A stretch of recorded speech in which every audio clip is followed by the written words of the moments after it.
এইটুকু বলতে চাই, এই দুর্ঘটনা প্রিভেন্টেবল এবং এই দুর্ঘটনা কিন্তু সব অ্যাক্সিডেন্টই, তারপরেও অনেক অ্যাক্সিডেন্ট থাকে। যদি সব জিনিস ভালো থাকে অ্যাক্সিডেন্টের পরিমাণ কম হয়। কাজেই এলাকাটা যদি চয়েসটা ভালো হয় তাহলে হয়তো এত লোকের যে জীবনাবসান যেটা হয়েছে, শহীদ হয়েছে, সেটা হতো কিনা সেটা বড় প্রশ্ন। এইগুলো নিয়ে ভবিষ্যতে যাতে আর না হয়, এরকম বড় দুর্ঘটনা বাংলাদেশ এই প্রথম মুখোমুখি হয়েছে।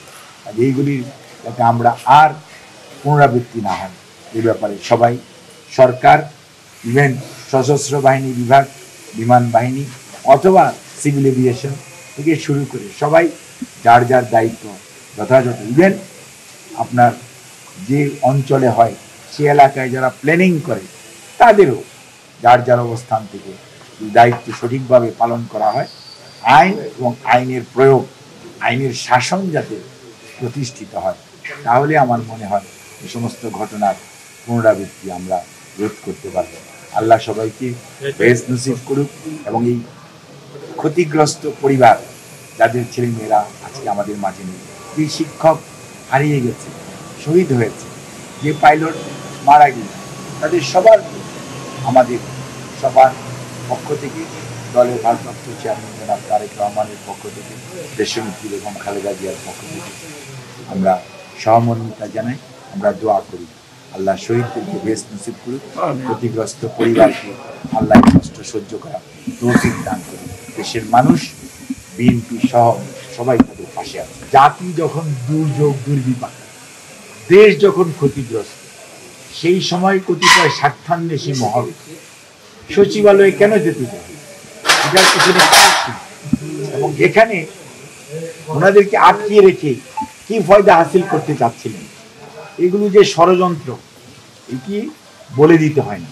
এটি যার একটু বিচার বুদ্ধি আছে সে নিজেই বুঝতে পারে। ঘোলা পানিতে মাছ শিকার, বাংলায় একটা কথা আছে। এটি এই মাইলস্টোনের ইস্যুটাকে ইস্যু করে, মাইলস্টোনের ইস্যু এক ধরনের ইস্যু, আর ওনারা যে ইস্যুতে মাঠে নেমেছিলেন সেটা ছিল একটা ভিন্ন ইস্যু। আদতে মাইলস্টোনের মানুষের পাশে দাঁড়ানো, ক্ষতিগ্রস্ত পরিবারের পাশে দাঁড়ানো, সেটি হচ্ছে আমাদের দায়িত্ব এবং কর্তব্য। সেটি নিয়ে অরাজকতা সৃষ্টি করা, বিশৃঙ্খলা সৃষ্টি করা এবং এক ধরনের নৈরাজ্যকর পরিস্থিতির দিকে দেশকে ঠেলে দেওয়ার অপচেষ্টা, এটা ষড়যন্ত্রের অংশ। এবং যারা বাংলাদেশকে গণতন্ত্রে ফিরে আসুক চায় না, এটা তাদের কাজ। যারা গণতন্ত্রকে দূরে রাখতে চায় এবং আরও সুদূর পরাহত করতে চায়, সেই ষড়যন্ত্রকারীদের অংশ। তবে আমাদের নেতা ভারপ্রাপ্ত চেয়ারম্যান জনাব তারেক রহমান আহ্বান জানিয়েছেন গতকালকে পরশুদিন, যে এই পরিস্থিতিতে সুযোগ নেওয়ার চেষ্টা করেন। আসেন সবাই একসাথে ক্ষতিগ্রস্ত মানুষের পাশে দাঁড়াই, দেশের মানুষের পাশে দাঁড়াই, গণতন্ত্র ফিরিয়ে আনি, সেই লক্ষ্যে সবাই কাজ করবে। যত কিছু বিশৃঙ্খলা করার, কেউ কারো বক্তব্যে এক ধরনের মনে হচ্ছিল যে বিভাজনের সুর পরিলক্ষিত হচ্ছিল, কিন্তু আজকে দেখেন আজকের সুর হচ্ছে ঐক্যের সুর।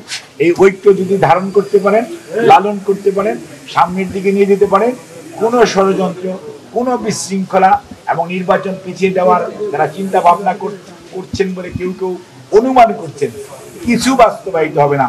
জনগণের পাশে, জনগণের ঐক্যের কাছে জনগণই জয়যুক্ত হবে, ষড়যন্ত্রকারীরা পরাজিত হবে।